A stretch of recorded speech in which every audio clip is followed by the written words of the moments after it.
It's your boy Hustles Home, and I'm back with another one. Today we're gonna talk about this Ryan Garcia versus Javier Fortuna fight. Going into this fight, I watched the unlike normally I watch the post fight, the pre fight stuff. I watched the thing on Thursday, the press conference on Thursday, and when I first watched it, I was expecting like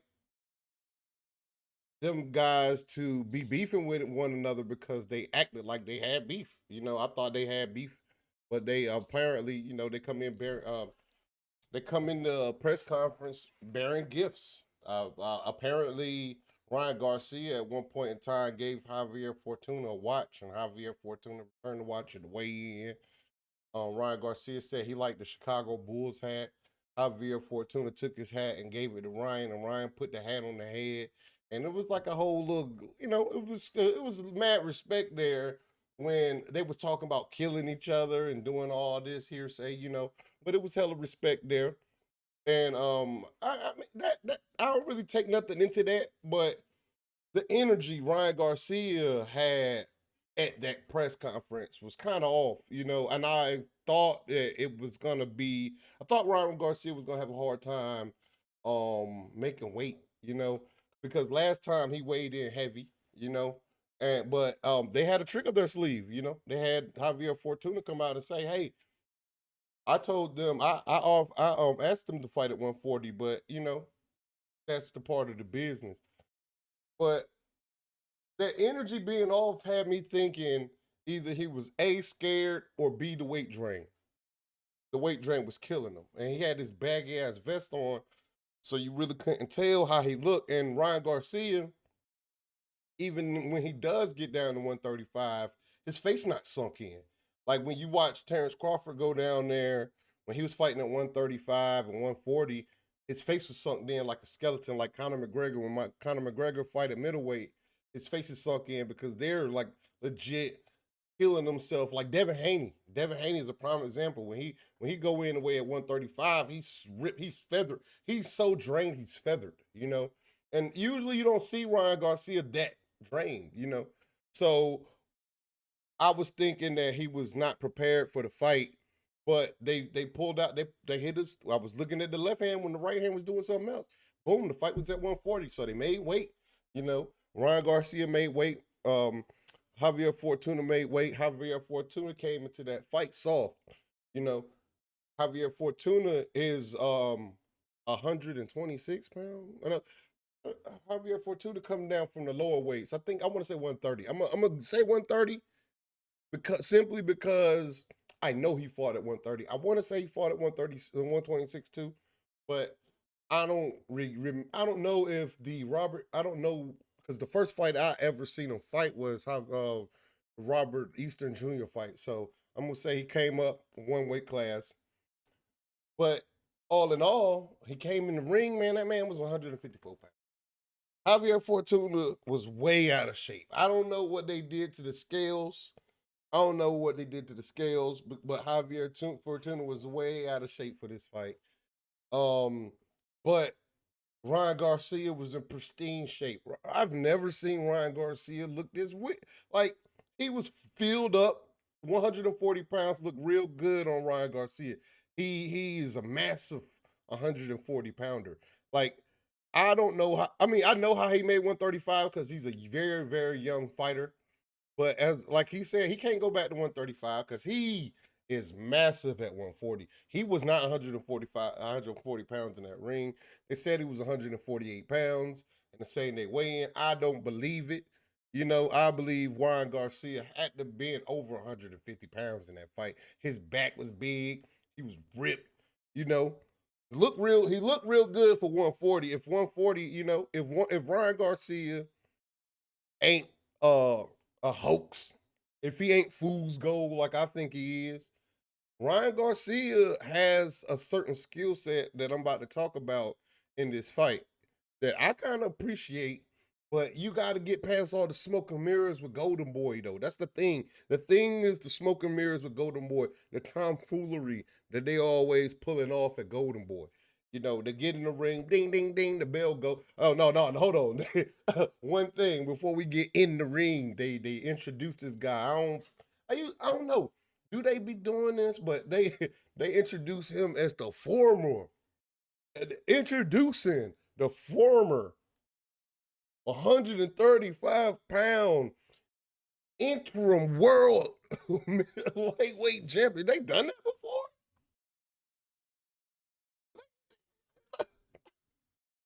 Does that matter?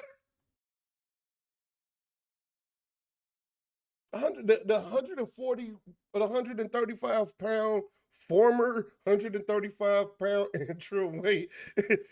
That's real. Like he's really out here. I thought it wasn't all about the belts, man. They really out here holding that, dangling that like it's real, like it's a real thing, like the interim lightweight champion. You know, I don't know. Fake belt. All these guys having these fake belts. I'm gonna make another video probably tonight talking about the Three Kings anyway. But not Three Kings, the Four Kings anyway. But Ryan Garcia, former lightweight interim world champion, gets in his ring, right? And to my surprise, all seriousness, he is lightning fast. His jab is lightning fast. His straight is lightning fast. He on his toes, like he's on his toes. He was moving a little. He was moving very well. I mean, oh, side note, shout out to Gooseman, man. Joe Goosen, I mean. Shout out to Joe Goosen. In my opinion, Ryan Garcia looks a lot better under Joe Goosen than with Team Canelo. His hands is up. Like the things they worked on Ryan Garcia's weaknesses. Like it, even though he still fight tall, even though he's still kind of clumsy, even though he's still he does a lot of things wrong, but he do them way less than he did when he fought when he was with Canelo team.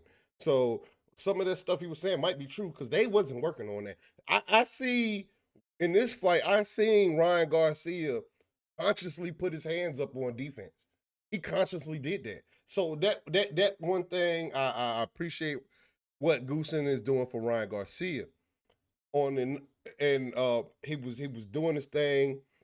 He don't know how to use his feet, right?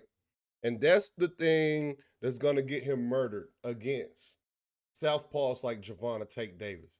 All right, Ryan Garcia in this fight has the reach advantage. So when he squared up, he didn't fight for the outside foot. He never did that. He was so fast against Javier Fortuna, he didn't have to do it though. You know, he inspired Javier Fortuna with a straight right that was just as quick as his jab. Javier Fortuna could not see it. I wish Ryan Garcia would have stood on top of that. He would have stood on some of them straight rights, and he would have killed that boy with them straight rights way quicker. You know, but Javier Fortuna, man, I thought he was gonna be the guy. I thought he was gonna be the guy to push Ryan Garcia. He was not. He went in there overweight. He went in there lugging around the ring, and he got beat the fuck up for it. You know, Javier Fortuna did not take this fight seriously. He did not fight him the way he usually fight. Javier Fortuna is a very dirty inside fighter. He did none of that. He didn't even attempt to do that. I don't think. I think he's either. I think he either disrespected Ryan Garcia by not preparing for him or not taking him seriously, or he took money. And I'm not the guy. I'm not the guy. I'm not the guy that be the first thing that I say is a guy is cheating. I'm never that. You know, the only person that I saw cheat and always stand on the fact that he was cheating is Tyson Fury. But this guy, man, this was not either he got old or he disrespected Ryan Garcia by not taking him seriously, or the man simply took money because they were supposed to kill each other. I was supposed to see a body. Oh, I did see a body. I did see a body. Ryan Garcia hit that man with a body shot. That man went down, boom. Count to 7. He got up. He got up to show the ref that he was gonna get up, but he spat his mouthpiece down because he was really hurt. Boom. All right. The second time he got knocked out, second time he got knocked down, he wanted to quit. Now, if you paid attention, his corner literally begged this man to go back in there and fight him again. To go back in there and finish fighting. But in all, 6 round came. Javier Fortuna got finished by Ryan Garcia. Au revoir. Peace to Javier Fortuna. I hope to never see you again on TV. You disgrace yourself if you didn't take this man seriously. You disgrace yourself if you took money. Either way, Ryan Garcia, that's a good win for him. Everybody is a lot of people are shitting on Ryan Garcia, and I get it. He is a circus act, but you got to take Ryan Garcia exactly how you take Gervonta Tank Davis. Put them outside of boxing. It's boxing entertainment with them guys, bro. This is boxing entertainment. These guys are not the true champion. There's only one champion, is Devin Dream Haney. And you see at the end of this fight, Ryan Garcia said nothing about Devin Haney. He said he wasn't going back to 135 for nothing. So there goes that, you know. And then he get in that ring, he called out Gervonta Tank Davis. All right. Gervonta Tank Davis is with TMT. PBC, Fox, Showtime. You know, Ryan Garcia is with DAZN. Now, we've heard Floyd Mayweather. We've heard Leonard Ellerbe say several times that they do not do business with nobody outside the PBC. Even though we know that's a lie. Now, if Ryan Garcia and Gervonta Tank Davis with Oscar De La Hoya coming out in public and say, we will settle with 50-50 against Gervonta Tank Davis. Now, if he makes this fight, that further lets me know that Gervonta Tank Davis is sprinting away from Devin Haney. He is sprinting out of here. Because the thing that they always push is we don't care about the belts. We want the fights in-house. Ryan Garcia, before the fight, Oscar De La Hoya, already putting dirt in the game. They used Tank Davis' name to promote this fight. He's already saying Ryan wants to fight, Tank wants to fight, and then go ahead and trash talk the people, his handlers. He trash talk the handlers. How are you gonna get this fight if you trash talking the handlers? Is because they don't want to fight people. They don't want to fight. This is all Oscar has. All Oscar has is Ryan Garcia. He don't. Oh no, he got Ortiz too, who ain't fought. Where's Ortiz at? But okay, that's neither here nor there. Congratulations, Ryan Garcia. You beat Javier Fortuna. You are still not a top guy. You are, in my mind, you are a decent fighter. You're not a top guy at 135. You was not a top guy. You're not a top guy at 140. You have not faced one single top guy at 135 and 140. But this is a step forward in the right direction in his career. At 140, I expect Ryan Garcia to fight the likes of Regis Prograis now. Next, a former champion at 140 pounds. He's out there on the island. There is no promotional